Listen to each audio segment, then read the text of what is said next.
Hello there everyone, welcome back to my channel. So if you are new with my channel, this is your friend Jake. So in this video guys, we will talk about what are the skills needed or necessary to become a front-end developer. Before we start, I would like to say thank you so much to all my viewers, silent viewers, and supporters in my channel. Thank you for watching my videos. If you are new with my channel and then you like this video, please hit the like button. Don't forget to share and please support my channel guys by clicking the subscribe button. So let's begin. Skills needed to become a front-end developer. Becoming a proficient front-end developer requires a blend of technical skills, a keen eye for design, and the ability to adapt to evolving technologies.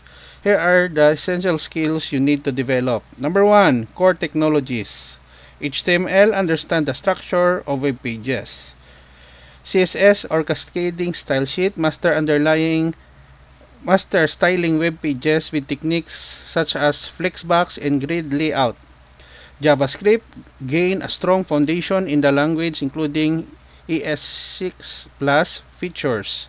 Number 2, we need also guys to understand how to use frameworks and libraries. The first is React, widely used for building user interfaces. Angular, another popular framework for single-page applications. Vue.js, known for its simplicity and flexibility, SAS or less. Preprocessors that extend CSS capabilities. Number 3, version control. Get, proficiency in using Get for version control and collaboration. Number 4, responsive design. Media queries, adapt designs for various screen sizes. Mobile first design, prioritize mobile devices in the design process. Number 5, build tools and task runners. Webpack module bundler for modern JavaScript applications. Gulp Grand, automate tasks in the development workflow. Number 6, we have here package managers, NPM or Yarn, manage project dependencies efficiently. Number 7, API consumption, REST, understand how to interact with RESTful APIs. GraphQL, knowledge of querying APIs with GraphQL. 8, testing and debugging, unit testing, frameworks like Jest, Mocha, debugging, use browser developers tools effectively. 9, development tools, IDEs or integrated development environment, familiarity with Visual Studio Code, Sublime Text, etc.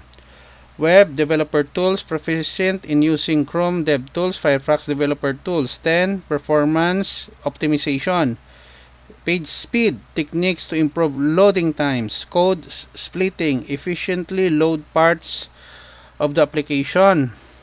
11, we have also basic design principles, UX UI design, understand the basics of user experience and interface design. Accessibility, ensure web applications are accessible to all users. 12, soft skills, we have problem solving, analytical skills to tackle coding challenges. Communication, ability to explain technical concepts to non-technical stakeholders. Collaboration, work effectively within a team, often with designers and back-end developers.